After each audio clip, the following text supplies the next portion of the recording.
Hello everybody, my name is Andrew Loffer. Thank you for inviting me into your living room today to tell you a story about Old Man Schmidt. Now, Old Man Schmidt was kind of a scary guy, and I'll bet you when you were growing up there was a scary person in your neighborhood too.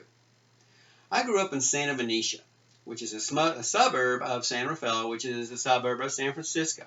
It's really about 20 miles north of San Francisco in Marin County. It's a beautiful area. On one side of Santa Venetia, there was the San Pablo Bay wetlands. Okay, and on the other side of Santa Venetia, there were the Marin County foothills. Really gorgeous area. And 101 ran through part of Santa Venetia. And from 101 to San Pablo Bay, it was roughly, I don't know, 7 or 8 miles, something like that.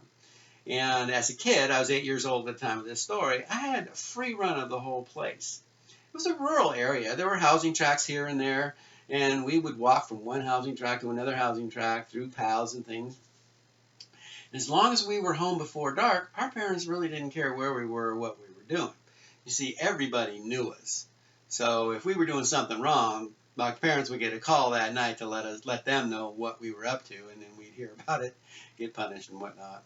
But anyway, this story kind of occurred about halfway in between the Highway 101 and San Pablo Bay. There was a hillside closer to the wetland side of Santa Venetia that had 3 houses on it. My mom actually grew up in one of those 3 houses. That was on the actual wetland side of the hill where the canals were there. She used to go swimming in the canals and have a great time growing up. Well, on the dry side, there was another little house, and that's where Old Man Schmidt lived. A little old rickety house. By the time of this story, my mom had long gone, been long gone and hadn't lived there for a long time. So those 2 houses were actually empty, and only Old Man Schmidt remained. Now, there was a trail going around Old Man Schmidt's hill, okay?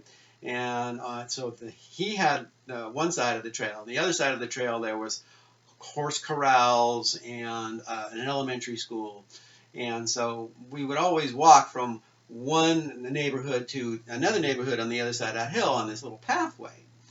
Well, my brother always told me, you've got to stay on that pathway, because if you don't stay on that pathway, Old Man Schmidt's going to get you. And I said, really? He goes, yes. And he goes, especially if you get into his junk pile. You see, Old Man Schmidt had a junk pile about 30 yards in front of his house. That junk pile was all full of metal stuff, car parts, plumbing parts, old ovens, old wash tubs, anything metal. What was over there, all kind of rusted stuff, Pretty intriguing for a kid. But my brother warned me. He goes, you don't go near that junk pile, because if you do, Old Man Schmidt's going to grab you. And he's going to take you up into his dirty little house and put you in his dirty little kitchen. And he's going to wrap you up in a rope and he's going to hit you with a stick. You'll be lucky if you get out alive. I said, really? I said, okay, I'm not going to go near that. I'm going to stay on this path, no matter what. Well, sometime later, I'm going down that path, me and my buddy. I'm 8 years old. My buddy's like 10, okay, a little older than me, so he's the leader. And we're going by that path, and he goes, hey, let's go over to the junk pile and see what's in it. And I'm like, oh, no, man, my brother, he told me, Old Man Schmidt, he's going to tie us up and beat us if we go over there. So he goes, that's probably not true.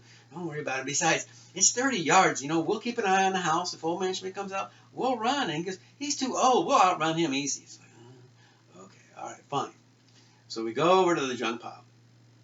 And we're checking it out. And it was true. There were lots of cool things in that junk pile. I really can't tell you. I mean, I picked up this thing. It's kind of like this piece of metal. It's like a corn. As I think about it now, I'm thinking maybe it was a water pump through an engine or something like that. And I'm like checking it out, trying to figure out what it was. And initially, when we got to the junk pile, we were looking over our shoulder every second, to make sure that, he wasn't coming down the hill at us.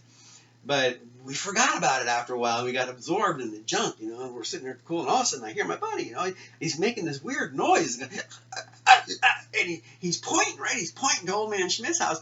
And I'm thinking he's kidding, I'm thinking he's just joking. He goes, Old Man Schmidt! And I was like, yeah, right. So I'm looking back at my stuff, and all of a sudden he drops his stuff and he starts running. It's like, what? So I look back, and Old Man Schmidt, man, he's 20 feet away from me. I'm like, crap, I dropped my thing. And I started running, I'm running. Man, he and I were running like the devil was behind us. I mean, we ran, and we didn't stop for a whole mile. I mean, we were running. We finally got to our stopping point, and we just sat there out of breath, and then started laughing how scared we were, and how we beat him, and we were really happy about that. So I don't know, some years later, like 30 years later or something like that, I asked my mom if she knew Old Man Schmidt. I don't know why it came up in my mind, but it did. And she says, yeah, I knew him. And I said, oh, well, did he ever hurt anybody? Did he beat kids? And I said, oh, she goes, oh, no. She goes, he never hurt anybody. He wouldn't hurt anybody. He just was an old man going about his business. I was like, oh, really? So I started thinking about it. And I'm looking back at my mind's eye, and I really didn't take the time to look at his face. When I saw him, all I wanted to do was get the heck out of there. But when I think about it, he might have actually been smiling. Thank you.